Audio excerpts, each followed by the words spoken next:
I never believed in perfect timing until the day Kevin almost missed his graduation photo shoot. There I was, crouched beneath the cherry blossom trees on campus, adjusting my camera settings while a group of graduating seniors posed in their caps and gowns. The petals were falling like snow, creating this dreamy backdrop that every photographer dreams of capturing. The golden hour light was hitting just right, and I had maybe 10 minutes before the magic would be gone forever. That's when I heard someone running across the quad, sneakers slapping against the pavement with increasing urgency. I looked up from my viewfinder to see a guy sprinting toward us, his graduation cap clutched in one hand and his gown billowing behind him like a cape. His dark hair was slightly messy from the run, and even from a distance, I could see he was grinning despite being obviously late. My heart stopped.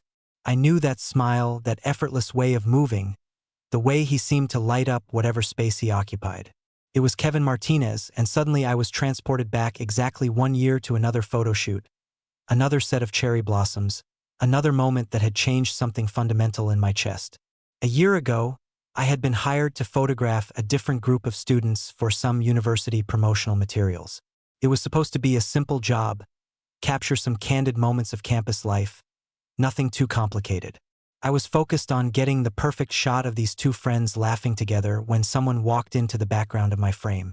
He wasn't supposed to be there, wasn't part of the shoot, but somehow his presence made the entire composition come alive. That someone was Kevin, though I didn't know his name then. He had been walking to class, completely unaware that he was photobombing what was supposed to be a professional shoot. But instead of ruining the image, he had somehow made it perfect. The way the light caught his profile, the natural ease of his stride, the unconscious smile playing at the corners of his mouth as he listened to music through his earbuds. It was magic captured by accident. I should have deleted that frame. Professional protocol demanded it. But every time I went to remove it from the batch, something stopped me.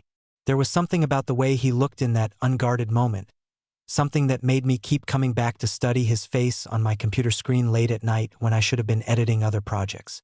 Now here he was again, sliding into the group just as I was preparing to take the final shots of the day. The other graduates welcomed him with good-natured ribbing about his tardiness, but he just laughed it off with that same easy confidence I remembered from the accidental photograph. Sorry, Kevin said, still slightly breathless as he straightened his cap and smoothed down his gown. My philosophy professor decided to give us one last lecture on the nature of time and existence. Apparently, punctuality is just a social construct. His voice had this warm, slightly raspy quality that I remembered from hearing him order coffee at the campus cafe, though we had never actually spoken directly. I raised my camera, trying to focus on the group composition, but my lens kept finding him. The way he adjusted his cap with long, elegant fingers. The way he threw his head back when he laughed at something one of his friends said. The way he seemed completely comfortable in his own skin, even when he was the center of attention. "All right, everyone," I called out, trying to sound more professional than I felt. "Let's get a few traditional poses first, then we'll do some more candid shots." As I worked, directing the group through various formations, I became increasingly aware of Kevin's presence. He had this natural charisma that drew the eye, making everyone around him seem more animated, more genuine. But more than that, I kept catching him looking at me. Not at the camera, at me, behind the lens, studying my face with the same intensity one had been studying his in that year-old photograph. During a break between shots, while the others were checking their phones and retouching their makeup, Kevin approached me. Up close, he was even more striking than I had imagined. His eyes were this incredible warm brown, like coffee with just a hint of honey, and when he smiled, it reached all the way to the corners of his eyes. "You're Jamal Reeves, right?" he asked, and the fact that he knew my name sent an unexpected thrill through my chest. "I've seen your work around campus. That series you did on the architecture students working late in the studio? Incredible stuff." I felt heat rise in my cheeks. "Thank you. That means a lot coming from someone who clearly knows how to work a camera angle." He laughed, a rich sound that seemed to wrap around me like warmth. "Oh, so you remember me photobombing your shoot last year? I was wondering if you'd noticed." "Hard to miss," I admitted. then immediately worried I had revealed too much. I mean, you walked right through the frame. And you didn't delete it, he said. And there was something knowing in his expression that made my breath catch. I saw it in your portfolio on the university website. You kept it. The fact that he had looked at my portfolio, had noticed that specific image, made something flutter in my stomach. It was a good shot, I said weakly. It was, he agreed. But not because of the composition or the lighting, though those were excellent too. Before I could ask what he meant by that, one of the other graduates called out that they were ready to continue. Kevin winked at me before rejoining the group, leaving me standing there with my heart racing and my palms slightly damp around my camera. The rest of the shoot took on a different energy. Kevin seemed determined to make me laugh, cracking jokes between poses and making faces when he thought I wasn't looking. But I was always looking. How could I not be? He had this magnetic quality that made it impossible to focus on anything else when he was in the frame.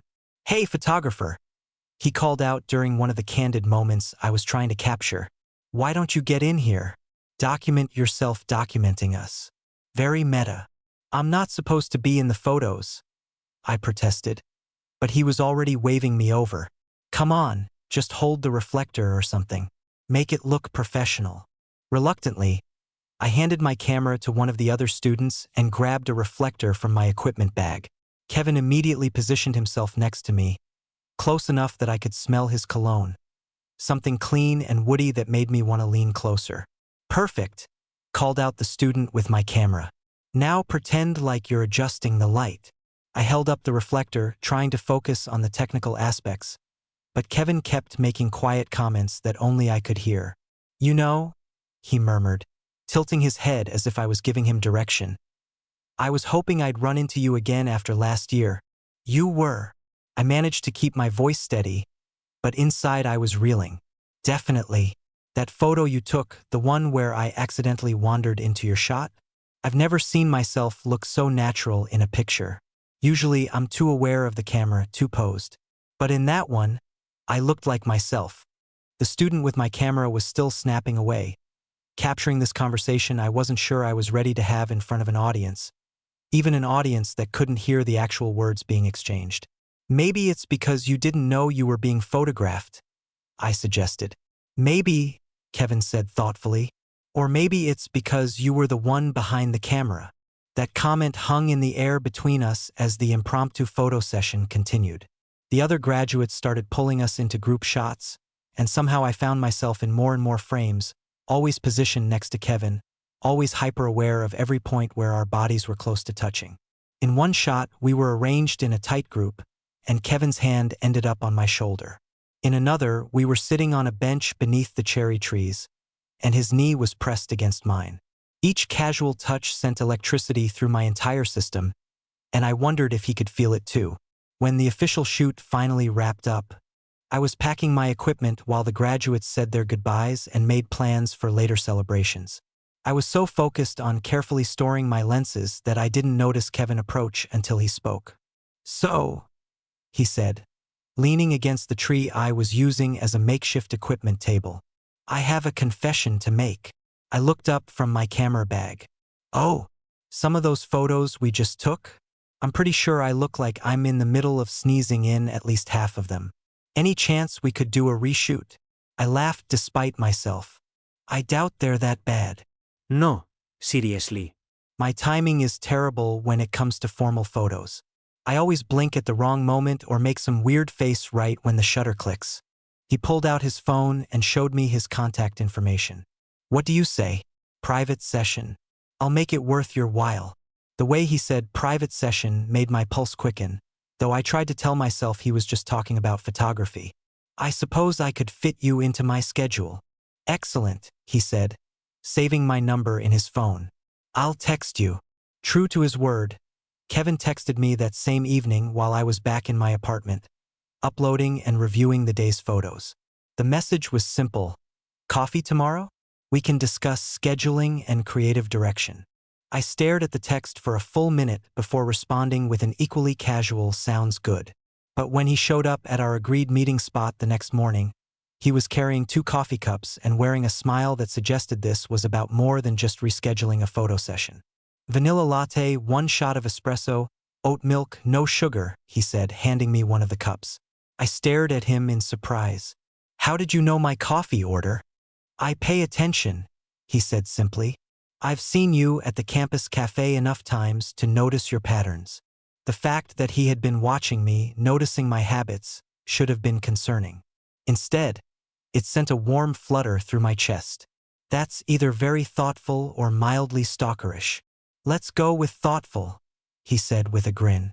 "I prefer to think of it as being observant. It's what makes for good subjects in photography, right? The ability to notice details that other people miss." We found a table in the corner of the coffee shop, away from the main flow of student traffic. Kevin had brought a notebook, which he opened to reveal sketches and ideas for the photo shoot. "I was thinking we could do something more creative than just traditional graduation portraits," he said, sliding the notebook across the table. "Maybe something that captures the transition, the movement from one phase of life to another."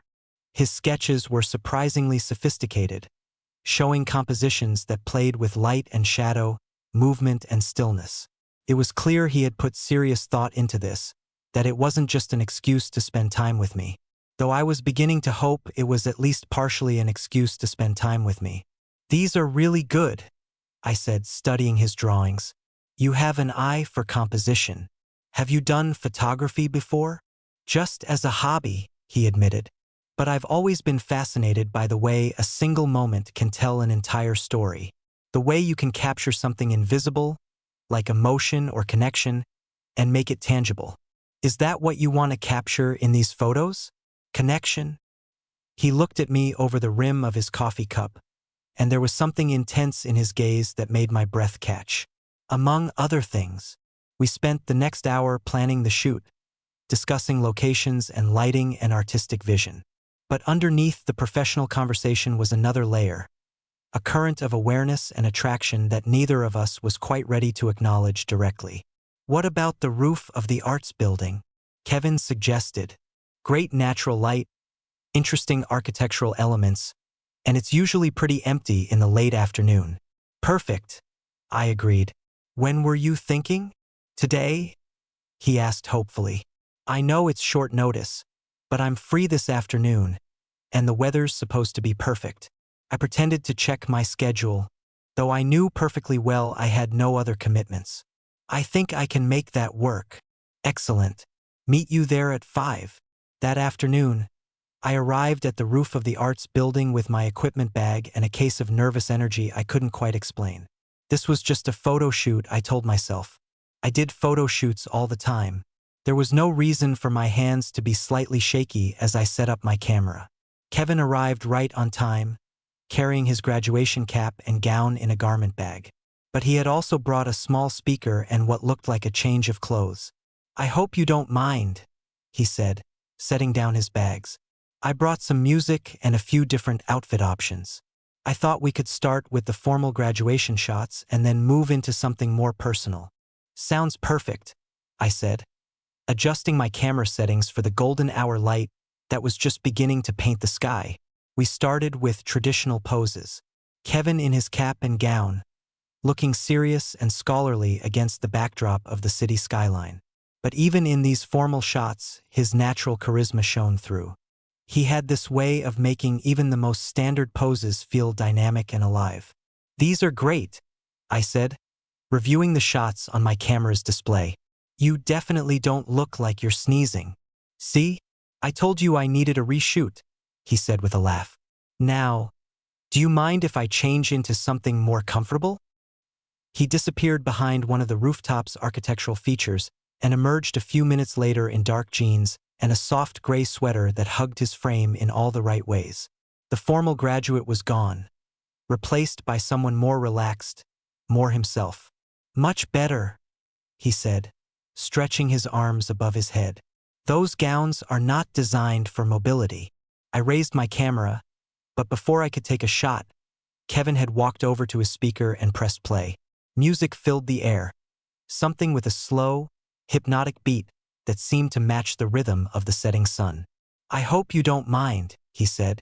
I think better with music.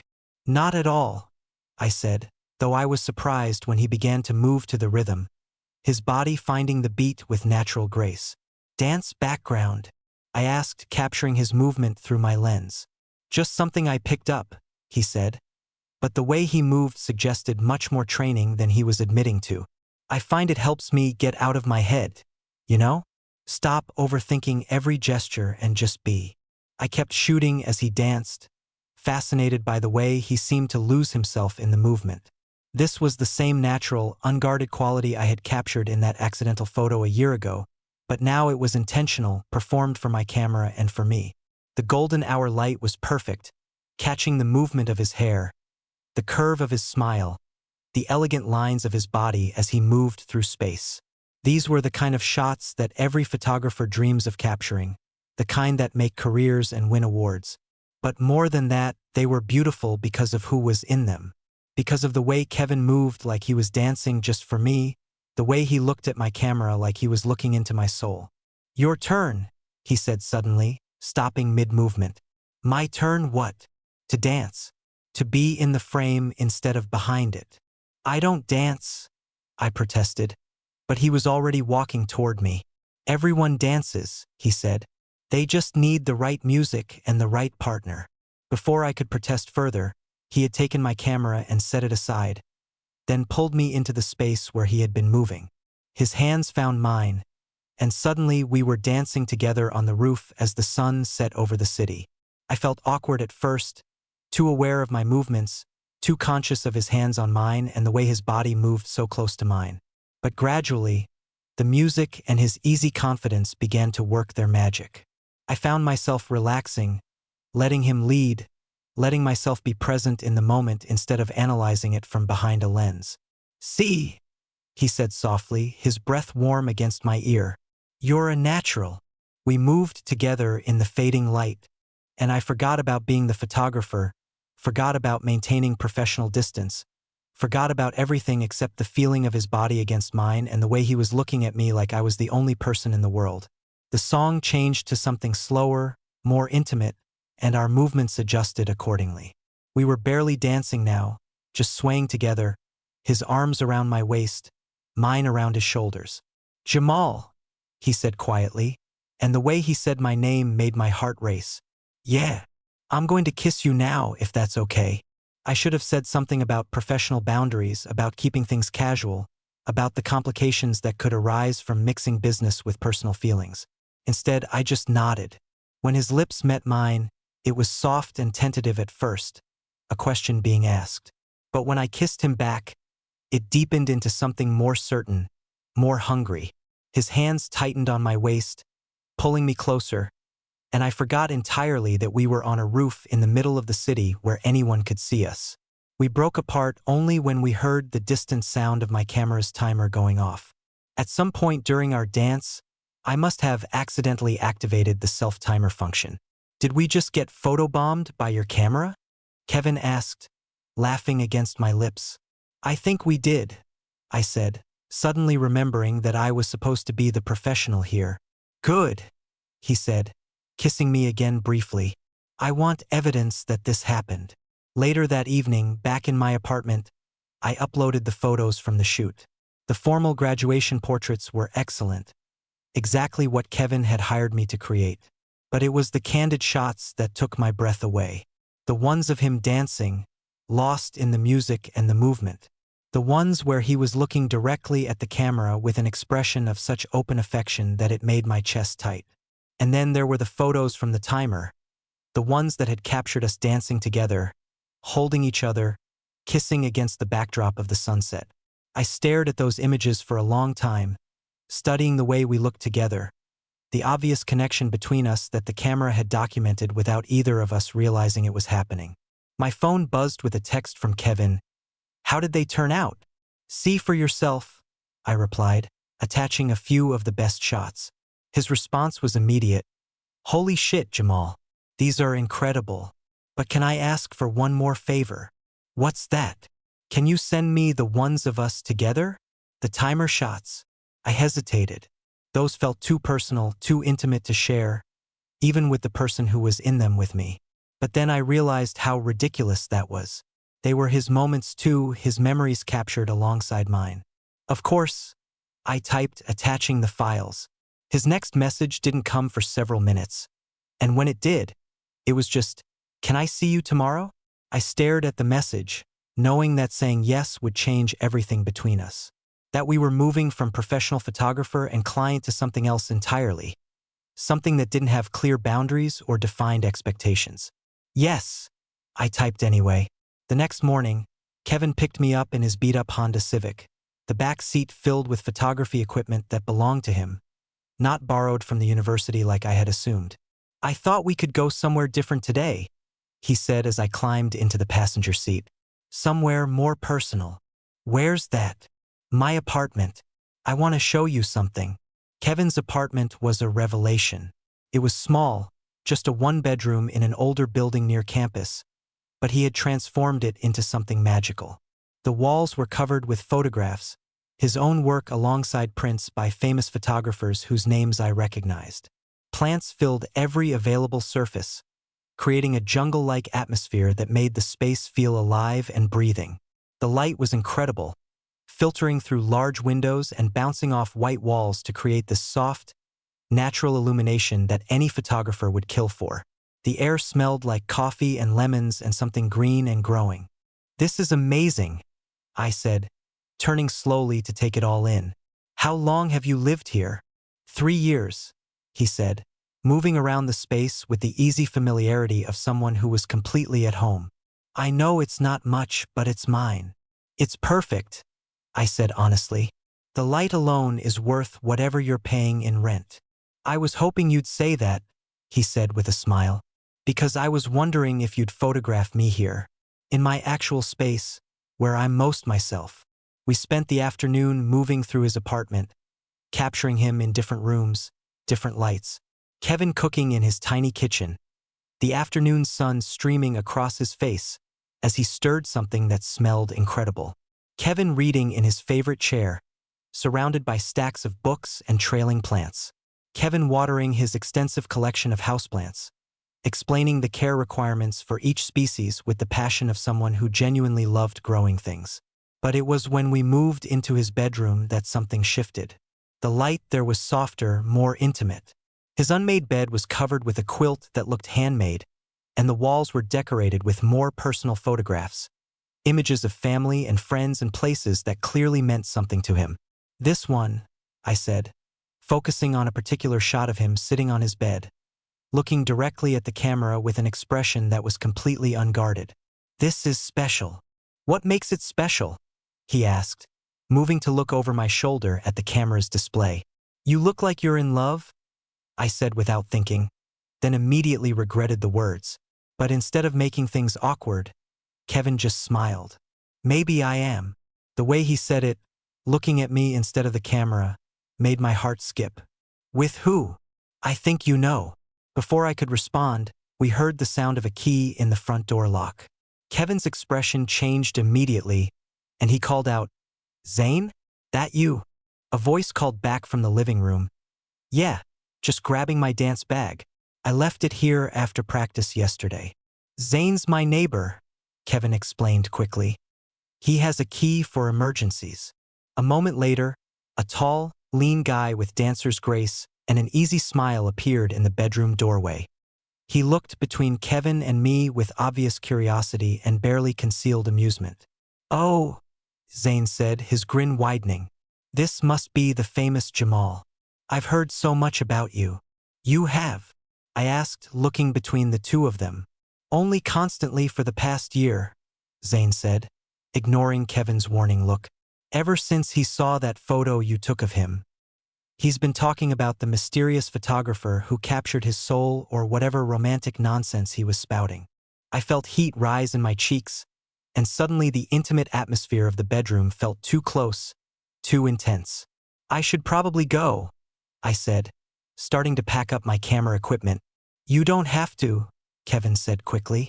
"Zane was just leaving." "Actually," Zane said, still grinning, "I was going to ask if you both wanted to come to the showcase tomorrow night. I'm performing a new piece, And Kevin's been helping me work through the choreography. You're a dancer too? I asked Kevin, surprised. Just amateur stuff, he said.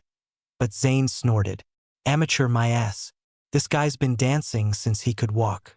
He just doesn't like to admit he's talented at things. The dynamic between them was easy and familiar, the kind of friendship that comes from years of shared experience. But I couldn't shake the feeling that I was intruding on something private, that maybe I had misread the signals Kevin had been sending. I really should go, I said again, slinging my camera bag over my shoulder. Thanks for the shoot, Kevin. I'll get the photos edited and sent to you by tomorrow. Jamal, wait, Kevin said, following me toward the front door. You don't have to leave because Zane's here. I'm not leaving because of Zane, I said, though we both knew that wasn't entirely true. I just have other work to catch up on.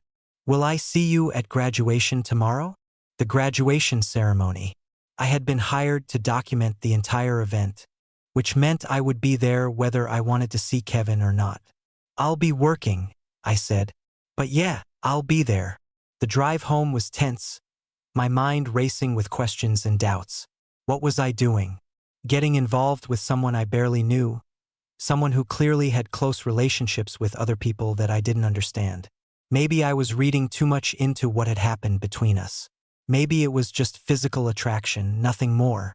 But when I got home and started editing the photos from Kevin's apartment, I saw something different. In every single image, there was an intimacy that went beyond the physical space. The way he looked at the camera, the way he seemed to be speaking directly to me through the lens. These weren't just portraits of an attractive man in his living space. These were love letters written in light and shadow. The next morning brought graduation day, and with it, a whirlwind of professional responsibilities that should have kept me too busy to think about Kevin. I arrived at the venue early to set up my equipment and scout the best locations for capturing the ceremony. The university had hired me to document the entire event, from the processional to the individual graduate moments to the celebrations afterward. It was a big job, one that would require my full attention and professional focus. I told myself that was a good thing, that it would keep me from getting distracted by thoughts of Kevin and whatever was or wasn't happening between us. The ceremony itself was beautiful. Hundreds of graduates in their caps and gowns, proud families filling the auditorium, speeches about the future and new beginnings. I moved through the crowd with my camera, capturing moments of joy and achievement, trying to tell the story of this milestone day for everyone involved. But even as I worked, I found myself looking for Kevin in the crowd. When the graduates were called to receive their diplomas, I made sure to position myself with a clear view of the stage, my camera ready to capture his moment. He looked incredible in his formal graduation attire, confident and happy as he walked across the stage to receive his diploma. I captured the moment he shook hands with the university president, the moment he turned to face the audience with his diploma held high, the moment his face broke into that brilliant smile that I had come to know so well. After the ceremony, there was a reception in the courtyard, and I continued documenting the celebrations. Graduates posed with their families, friends embraced and promised to stay in touch, and everyone seemed caught up in the joy of the moment. I was focused on capturing a group of graduates throwing their caps in the air when I heard someone call my name. I turned to see Kevin approaching, still in his cap and gown but with a look of determination on his face that made my pulse quicken. "Jamal," he said, and his voice carried across the courtyard despite the noise of the celebration around us. "Congratulations," I said, raising my camera to take his photo. "You did it." But instead of posing for the camera, Kevin kept walking until he was close enough to touch me. Close enough that I could see the gold flecks in his brown eyes and the way his graduation cap was sitting slightly crooked on his dark hair. "I need to tell you something," he said, loud enough that several people nearby turned to look at us. "Kevin, I'm working," I said, suddenly aware that we had an audience. "I know," he said, "but this can't wait." Before I could ask what couldn't wait, he had closed the distance between us and kissed me, right there in front of hundreds of graduates and their families, right there with my camera hanging around my neck and his graduation cap falling to the ground between us. It was the kind of kiss you see in movies, the kind that stops time and makes everything else fade away. His hands cupped my face, and I forgot entirely that we were in public, forgot that I was supposed to be working, forgot everything except the feeling of his lips against mine and the way his body felt pressed against mine. When we finally broke apart, there was scattered applause from the crowd around us, and I realized that at least a dozen people had been taking photos of our moment with their phones. "What was that for?" I asked, breathless and probably blushing furiously. "Because I've been in love with you since that first photo," he said, his hand still on my face. "Because I've spent a year thinking about you and wondering if you felt the same way. Because life's too short to not kiss the person you love in front of everyone who matters to you." My heart was racing so fast I was sure everyone could hear it. "Kevin, I know it's complicated," he said quickly. "I know we barely know each other, and I know you're working right now, and I know this is probably not how you imagined spending your evening. But I couldn't let this day end without telling you how I feel." Looking at him standing there in his graduation gown with his hair messed up from our kiss and his eyes bright with hope and nervousness, I realized that I didn't care about complicated. I didn't care that we were in public or that I was supposed to be working or that I had no idea what came next. "I love you too," I said, and saying it out loud felt like the most natural thing in the world. His smile was so bright it could have powered the entire campus. "Really? Really? In that case," he said, taking my hand, "there's somewhere I want to show you." He led me away from the reception, through the academic buildings to a part of campus I had never explored. We ended up in what looked like an old theater space, empty and quiet after the chaos of the graduation celebration. "What is this place?" I asked, looking around at the dusty stage and rows of seats. "The old drama department," Kevin said. "They don't use it anymore. But I have a key because I helped with some renovations last semester." "Why did you bring me here?" Instead of answering, he pulled something from the pocket of his graduation gown. It was a photograph, one I recognized immediately because I had taken it. It was from that first accidental shot a year ago, but it had been cropped and enlarged to focus on just me in the background, laughing at something someone had said off camera. "This is my favorite photo," he said, handing it to me. "Not because it's technically perfect or because the composition is interesting, but because it's how I see you. This is the expression you get when you think no one is watching, when you're just being yourself." I stared at the image, seeing myself through his eyes. In the photo, I looked relaxed and genuinely happy, caught in a moment of spontaneous joy that I didn't even remember experiencing. "You kept this for a year?" I asked. "I printed it the day after I found it in your portfolio online," he admitted. "I've been carrying it around ever since, hoping I'd get the chance to give it to you someday." The gesture was so thoughtful, so romantic, that I felt tears prick at the corners of my eyes. "Kevin, this is... I know it's not a ring or some grand romantic gesture," he said quickly, "but I wanted to give you something that showed you how I see you, how beautiful you are when you think no one is looking." "It's perfect," I said, meaning it completely. "It's the most romantic thing anyone has ever given me." We talked for hours in that empty theater, sitting on the dusty stage with our legs dangling over the edge like kids. Kevin told me about his plans after graduation, his dreams of combining his love of photography with his background in dance and movement.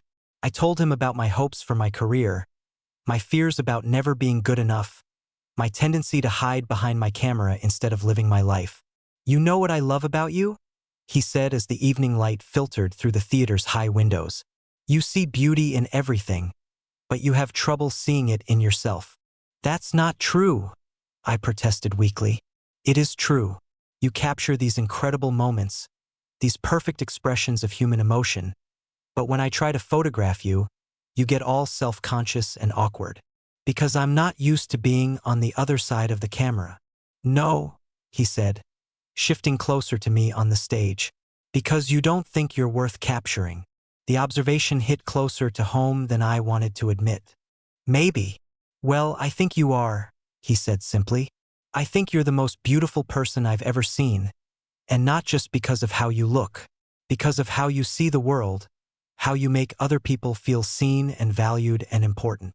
Later that night, we ended up back at his apartment, talking until the early hours of the morning about everything and nothing. About his plans after graduation, about my photography career, about the way we had both been thinking about each other for the past year without knowing if the feelings were mutual. "I can't believe you kept that photo," I said, curled up against his side on his couch, the apartment lit only by the city lights streaming through his windows. "I can't believe you kept the one of me," he replied, his fingers running through my hair. "Zane used to tease me about my photographer obsession. He said I was building up some fantasy based on one accidental encounter." "Were you?" "Maybe a little," he admitted. "But then I got to know you, and the reality was so much better than any fantasy I could have created. Even though I'm awkward and overthink everything and hide behind my camera instead of participating in life, especially because of those things," he said, tilting my chin up so I had to look at him. "You see the world differently than other people do. You notice things that others miss. You capture beauty that would otherwise disappear without anyone ever knowing it existed." "Is that what I did with you? Captured something that would have disappeared?" "No," he said, leaning down to kiss me softly. "What you did with me was make me realize I didn't want to disappear. You made me want to be seen." As the weeks turned into months, we fell into a rhythm that felt natural and right. Kevin got a job at a local dance studio, teaching classes and helping with photography for their promotional materials. I continued my freelance photography work, but now I had a built-in model who never complained about long shoots or multiple outfit changes. We started collaborating professionally, combining his movement background with my eye for composition to create a series of dance photography that got noticed by some major publications. But more than that, we were building something personal, something that felt solid and real and lasting. "I want to document this," Kevin said one morning, producing his own camera from behind his back as I stood in our kitchen making coffee. "Document what?" "Us. This life we're building together. I want to capture you the way you capture everything else." As he took photo after photo of me in my pajamas, hair messy from sleep, completely unguarded in the morning light, I realized that this was what love looked like. Not the grand gestures or dramatic moments, but the quiet documentation of daily life with someone who saw beauty in your most ordinary moments. "Your turn," I said, taking the camera from him and turning it around to capture his surprised laugh. The way his eyes crinkled at the corners when he was genuinely happy. The way he looked at me like I was the most interesting subject he had ever encountered. We spent the morning taking pictures of each other, documenting this new life we had built together. A life where neither of us was hiding behind the camera anymore, where we were both willing to be seen, to be captured, to be present in the frame together. 6 months later, I woke up in our new apartment, the morning light streaming through windows that now displayed both of our photographs side by side. Kevin's images of me working, laughing, existing in the world he had helped me learn to inhabit more fully. My images of him dancing, thinking, being the most naturally photogenic person I had ever encountered. Looking at our shared gallery wall, I saw the story of our relationship told in photographs. The accidental first meeting, the intentional second chances, the gradual building of trust and intimacy and love. But most importantly, I saw two people who had learned to step out from behind their respective lenses and into the frame together. "Good morning, beautiful," Kevin said, appearing in the kitchen doorway with 2 cups of coffee and a smile that still made my heart race after all this time. "Good morning yourself," I replied, accepting the coffee and the kiss he offered along with it. "I love you," he said, and the words had become as natural as breathing. "I love you too," I replied, meaning it more than I had ever meant anything. Outside our window, the city was waking up, full of moments waiting to be captured, stories waiting to be told. But for now, we were content to document each other, to build an archive of ordinary mornings and quiet love, to prove that sometimes the most beautiful photographs are the ones where nobody is trying to pose, where everyone in the frame is exactly where they choose to be. The success of our collaborative work started opening doors neither of us had expected. A gallery downtown wanted to feature our dance photography series, and suddenly we were being invited to art openings and networking events. It was a world I had always observed from the sidelines, documenting other people's moments of triumph and celebration. Now I was living my own. "I still can't believe this is happening," I said, adjusting my tie in the mirror before our first gallery opening. The black and white photographs we had created together lined the walls of one of the city's most prestigious art spaces. And tonight, people would come to look at our work, to see what we had built together. "Believe it," Kevin said, coming up behind me to fix my collar. He looked incredible in his dark suit, but then again, he always looked incredible. "You're talented, Jamal. We're talented together. It's time other people saw what I've been seeing all along." The opening was surreal. Watching strangers study our photographs, seeing them point out details we had captured, hearing them discuss the emotion and movement we had managed to freeze in time. But the most surreal part was having Kevin beside me through all of it. His hand occasionally finding mine when he thought no one was looking. His quiet pride in what we had accomplished together. "The photographer and his muse," someone said behind us, and I turned to see a well-dressed woman with a press badge examining one of our favorite shots. "Actually," Kevin said with a polite smile, "we're both photographers. This is collaborative work." The woman looked between us with interest. "Really? How fascinating. The dynamic between you two comes through so clearly in these images. There's such intimacy, such trust." "We know each other pretty well," I said, and Kevin squeezed my hand. "I'd love to do a feature story about your work," she continued. "Young artists pushing boundaries, exploring new forms of collaboration. Would you be interested?" Kevin and I exchanged glances. A few months ago, I would have panicked at the thought of being interviewed, of having to talk about my work and my process with a stranger. But now, with Kevin beside me, it felt like just another adventure we could navigate together. "We'd love that," I said. The feature story, when it came out a month later, changed everything. Suddenly, we were getting commission requests from dance companies, theater groups, even wedding photographers who wanted to incorporate more movement and emotion into their work. The phone rang constantly with opportunities that seemed too good to be true. "Look at this," Kevin said one morning, laptop balanced on his knees as we drank coffee in bed. "A dance company in Portland wants us to document their entire season. And this theater group in San Francisco is asking about promotional photography for their new production." "That's amazing," I said, reading over his shoulder. "Though Portland's pretty far. We could make it work," he said thoughtfully. "Road trip, see some new places, work with different artists. Could be fun." The idea of traveling together, of taking our work on the road, was both exciting and terrifying. We had been living together for almost a year now, but we had never been away from our established routines, our familiar spaces. What if we drove each other crazy? What if the pressure of working together in unfamiliar places strained our relationship? But looking at Kevin's excited face as he scrolled through the opportunities, I realized that my fears were less important than his dreams, than our dreams. "Let's do it," I said. The Portland trip was our first real test as both partners and business collaborators. We spent a week documenting the dance company's rehearsals and performances, capturing the artists in their most vulnerable and powerful moments. It was challenging work, requiring us to anticipate movement, to find the perfect angles, to tell stories through single frames. But it was also magical. Watching Kevin work with the dancers, understanding their movement in a way that helped me capture it better. Seeing him direct models and suggest poses that brought out their best qualities. He had an intuitive understanding of how bodies moved through space that complemented my technical skills perfectly. "You're incredible at this," I told him one evening as we reviewed the day's shots in our hotel room. "So are you," he said, leaning against my shoulder to look at the images on my laptop screen. "Look at this one. The way you caught her mid-leap, with that expression of pure joy. That's not just technical skill, Jamal. That's seeing the soul of someone's art." The work we produced in Portland was some of the best we had ever created. The dance company was thrilled, and by the time we drove home, we had 3 more bookings lined up for the following months. "I think we might actually be able to make a living at this," Kevin said as we unpacked our equipment back in our apartment.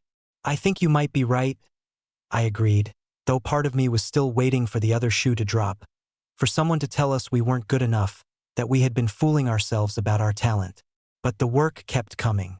The San Francisco Theater Project led to connections with other performance groups. A magazine saw our portfolio and hired us to do a feature on young artists in the city. Word of mouth brought us wedding clients who wanted something different from the traditional posed photographs. Each project taught us something new about working together, about balancing our different strengths and perspectives. Kevin was naturally good with people, able to put subjects at ease and help them find their most authentic expressions. I was better with the technical aspects, understanding light and composition and how to make the equipment work in challenging conditions. But more than that, we were learning to trust each other completely. On shoots, we developed an almost telepathic communication, able to anticipate what the other needed without having to discuss it explicitly. When I needed a reflector moved, Kevin was already reaching for it. When he wanted to try a different angle, I was already adjusting my position. "We're like a dance team," he said one day after a particularly smooth wedding shoot. "Except one of us actually knows how to dance," I pointed out. "You dance," he said seriously. "You dance with light and shadow and timing. You dance with the moment, trying to catch it at exactly the right second. It's just a different kind of choreography." That observation stuck with me. I had always thought of photography as a solitary art, something that required individual vision and technical skill. But working with Kevin had shown me that it could be collaborative, that two people could create something together that neither could achieve alone. Our relationship evolved alongside our professional partnership. The initial passion and excitement of new love settled into something deeper, more stable. We learned each other's routines and preferences, figured out how to share space and responsibilities, navigated the small disagreements and compromises that come with building a life together. "I need to tell you something," Kevin said one evening as we were editing photos from our latest shoot. We had been together for over a year now, and I had learned to recognize the tone that meant he was about to say something important. "What's that?" I asked, not looking up from the image I was adjusting on my computer screen. "I've been thinking about what comes next for us. Not just professionally, but personally." That got my attention. I saved my work and turned to face him. "What do you mean?" "I mean, we've been together for a year, we're living together, we're working together, we're building something real here. And I want to make it official." My heart started racing. "Official how?" Instead of answering with words, he pulled out a small box from his desk drawer. Not a ring box, but something similar. Inside was a vintage camera, a small film model that looked like it had been lovingly restored. "It was my grandfather's," he said. "He was a photographer too back in the day. Nothing professional, just someone who loved capturing moments with his family. My grandmother gave it to me when he died. Said maybe someday I'd find someone worth sharing it with." I stared at the camera, understanding the significance of the gesture. This wasn't just about photography equipment. This was about family, about legacy, about being trusted with something precious. "Kevin, I'm not asking you to marry me," he said quickly. "I mean, not yet. But I am asking you to be my partner in everything. Officially, I want us to register as a business partnership. I want to put both our names on the lease when we renew it next month. I want to build something permanent together." The camera was beautiful, clearly well-maintained despite its age. When I held it, I could imagine all the family moments it had captured, all the love and joy and ordinary life it had documented. "Yes," I said simply. "Yes. Yes to all of it. The business partnership, the lease, building something permanent. Yes to being your partner in everything." His smile was so bright it could have lit up the entire apartment. "Really? Really?" I said, then kissed him to seal the promise. The paperwork for our official business partnership took longer than expected, but by the spring we were legally recognized as Reeves Martinez Photography, a collaborative studio specializing in dance, theater, and artistic portraiture. We celebrated by booking our biggest project yet, a commission to document a month-long festival featuring artists from around the world. "Look at us," Kevin said as we set up our equipment for the first day of the festival. "Official business partners with matching press credentials and everything. Don't forget incredibly professional business cards," I added, pulling out the stack of cards we had designed together, featuring one of our favorite collaborative images. The festival was intense, requiring us to work long days and navigate complex logistics. We photographed musicians, dancers, visual artists, writers, and performers of all kinds. Each day brought new challenges and new opportunities to push our creative boundaries. But it was also the most fun I had ever had working. Watching Kevin interact with subjects from different cultural backgrounds, seeing how he adapted his approach to make everyone feel comfortable and valued. Learning from him how to see movement and expression in forms of art I had never encountered before. On the final night of the festival, there was a closing ceremony that brought together all the artists we had been documenting. As I moved through the crowd with my camera, capturing the connections and conversations happening around me, I realized that this was exactly the life I had always wanted but never dared to imagine for myself. "Having fun?"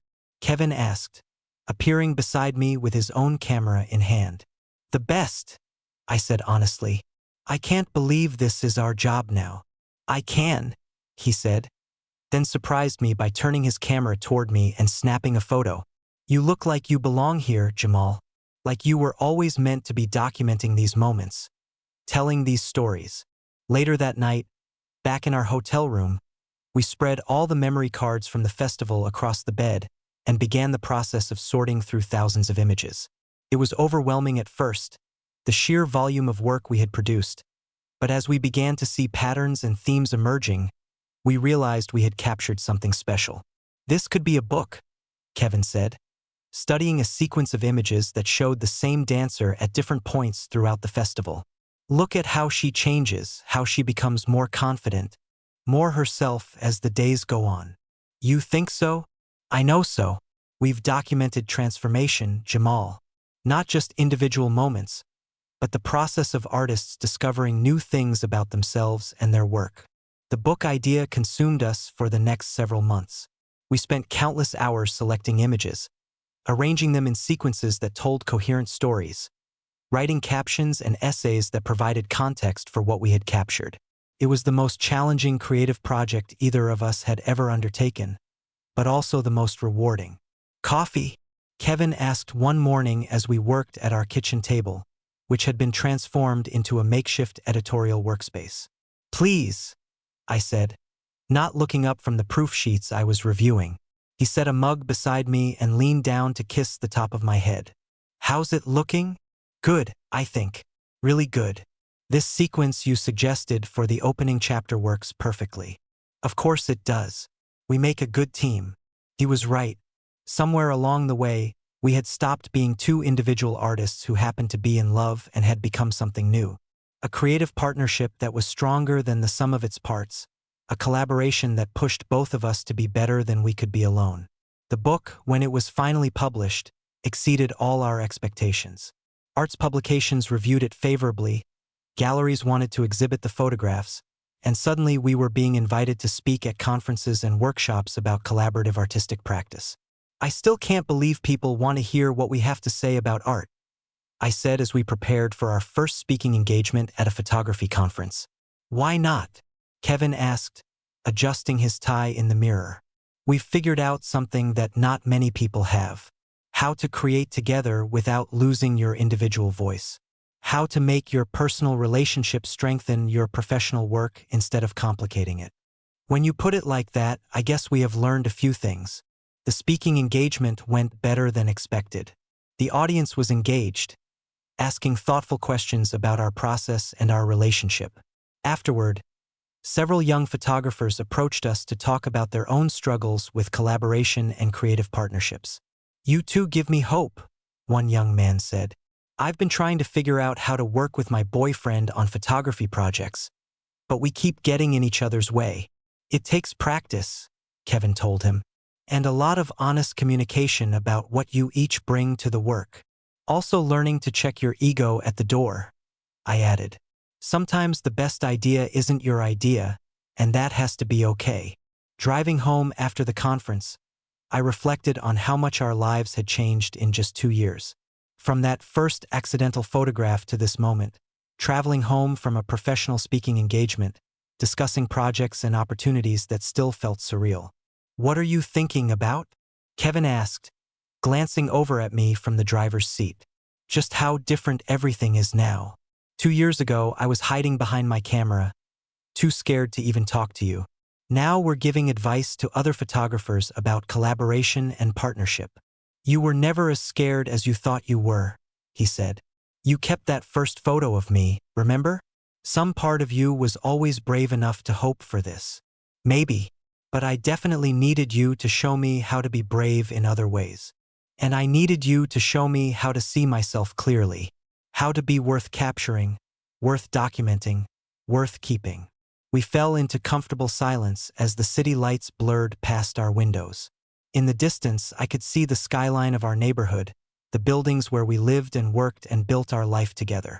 I love you, I said, the words as natural as breathing after all this time. I love you too, he replied. More than I thought it was possible to love someone. Even when I spend 3 hours perfecting the color correction on a single image? Especially then, he said with a laugh. Your perfectionism is one of my favorite things about you. It pushes me to be better too. Back home, we fell into our evening routine. Kevin made dinner while I sorted through the day's photos.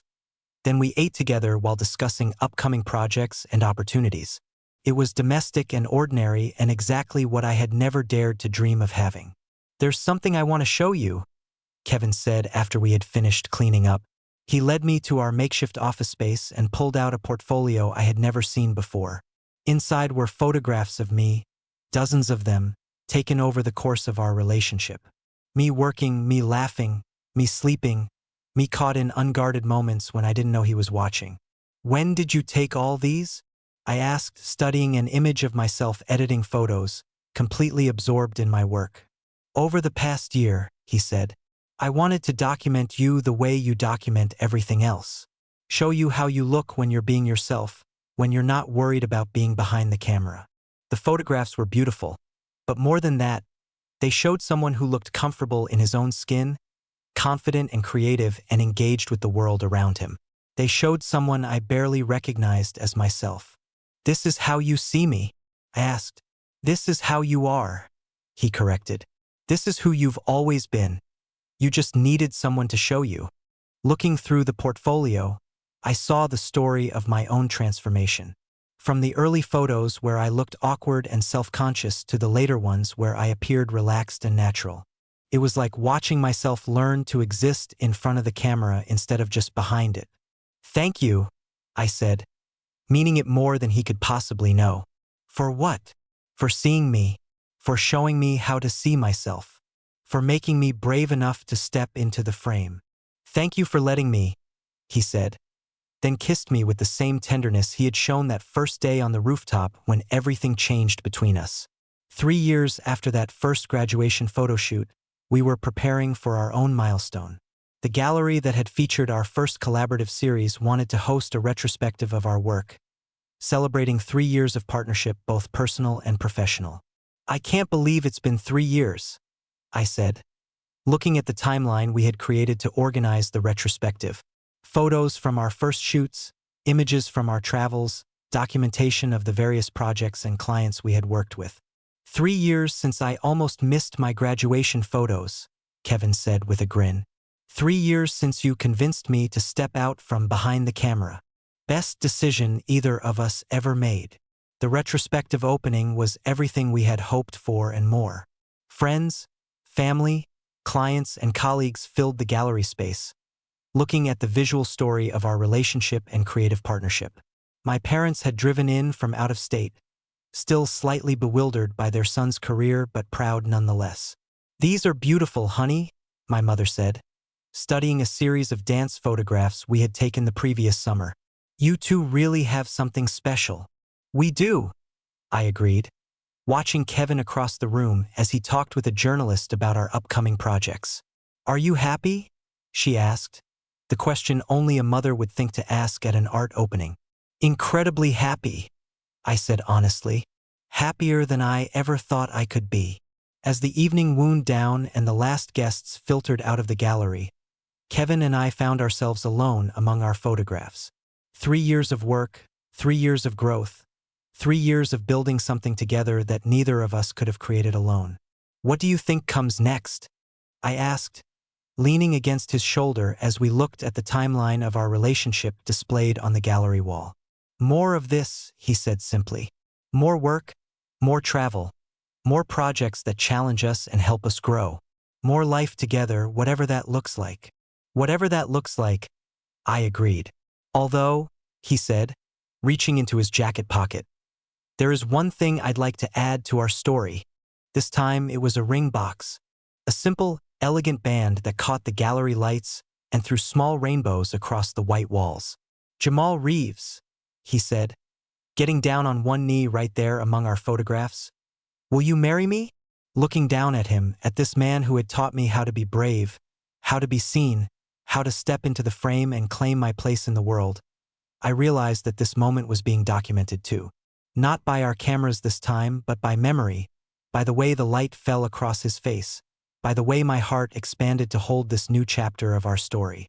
Yes, I said, meaning it with every fiber of my being. Yes, absolutely yes. As he slipped the ring onto my finger, I thought about all the frames that had brought us to this moment. The accidental photograph that started everything, the intentional choices we had made to build a life together, the thousands of images we had created that told the story of our love. But this moment, this promise, this commitment to whatever came next, was the most beautiful frame of all. And for once, I didn't need a camera to capture it. It was already perfect, already preserved in the space between us, already part of the story we would keep telling together for the rest of our lives.